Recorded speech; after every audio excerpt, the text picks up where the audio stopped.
Morning mga ka-Jack. So, meron tayong ginagawa dito. Malakas ang ulan. Pero tuloy pa rin tayo sa trabaho, syempre. Ito ay EcoSport. Lagi naman natin mga ginagawa pagdating sa mga EcoSport. So, papalit ito ng timing belt, water pump, thermostat. Isasabay-sabay na siya.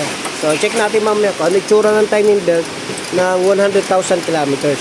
So, hindi natin alam kasi second hand na nabili ito, kaya hindi natin alam kung nagpalit na. So, 100,000 ito. So, ayan. Kasama na rin PMS. So, pag nagpi-PMS tayo, nililinisan na rin natin yung throttle body niyan. Ayan, oh. Marumi na. Hindi nakikita. Oh, ayan. Mamaya, titignan natin. Kahit tsura lang, timing belt na 100,000 kilometers na. So, ang ni sir ay magpalit na rin ng coolant. So, nag-coolant flashing na rin tayo. Kulay green nilagay. Pero mas advisable mga ka-Jack yung kulay pink. So, ito yung kanyang timing belt. Ayun, may mga crack na. Mamaya makukuha pa natin yan pagkatapos nila munang i-timing bago kalasin yan. So, ayan. May mga makita na tayo agad ng mga crack. Okay. So, nalinis na yung throttle. Binabalik na. Para sabay-sabay. Natapos agad. Meron tayo dito na coolant. Nako, grabe. Pang matagalan nito mga ka-Jack word. Wow. Yan. Ito ay napakagandang coolant word. Medyo may kamahalan. Yan. Medyo may kamahalan to, pero grabe naman. Pang matagalan. Kaya ng kahit na 100 to 200,000 kilometers worth. Basta't wala naglilik. Okay yan. So medyo may kamahalan, pero napakaganda naman. Napaka the best at napakaganda sa cooling system. Ito na yung timing belt mga ka-Jack. Kita nyo naman puro crack na. Ayun. Meron akong customer na putulan. Around 70,000 lang. Mabuti ito tumagal pa kasi malalapit lang naman si sir. Hindi naman siya malayo ng takbo. Ayun. Kita nyo? Halos lahat may crack na siya. Sa paligid. Ayun. So, delikado pagka ganito mga ka-Jack kasi ayan, anytime mapuputol. So, marami na mga crack. So, ito ang huwag niyong pabayaan mga ka-Jack, yung timing belt. Delikado. So, magpapalit na rin tayo ng timing belt nito. Tayo palitin na to. Makasama natin, no? Maulan. Okay. So ito, bukod sa timing belt, ito ang pinakamahalaga na chinecheck. Ito, pag titignan nyo, wala siyang leak. Pero dito nyo makikita yan kasi yan, yun, may basa na. Tumutulo na. Napakahalaga sa kabila. Ayun, wala.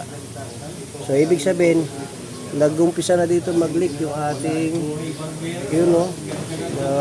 wheel cylinder, yung brake cylinder, no? So, papalitan na natin yan. Tapos, pag nagpapalit tayo nito, sinasabay ko na sa kabila. So, sabi ko, ayan, mayroon na rin dala si sir na cabin filter, no? Para malibre na sa labor, ikakabit na rin natin. Ayun. So, sa PMS, nililinis natin lahat. Yung air filter, cabin filter, throttle body cleaning, brake cleaning, change oil, yung mga pwede natin ginagawa na natin. Ito, kasi gusto ng client natin na sabay-sabay na. So, palitan na rin ng water pump, sabi niya. Ayan. So, preventive maintenance kasi 100,000 kilometers na, tapos never pa yan napalitan ng water pump. So, sinabay na ng may-ari.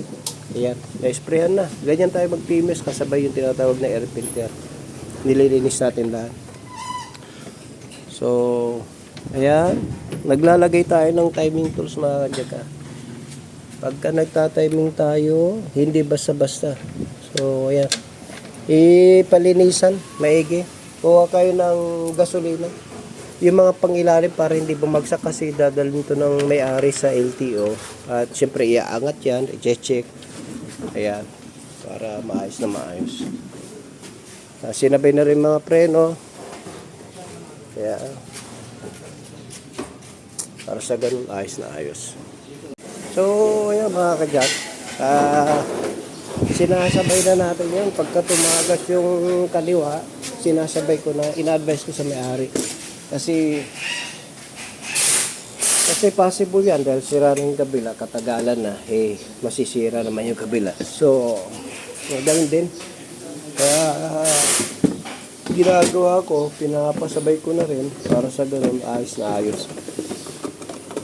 No. So, anyway mga kadyak, ganun lang.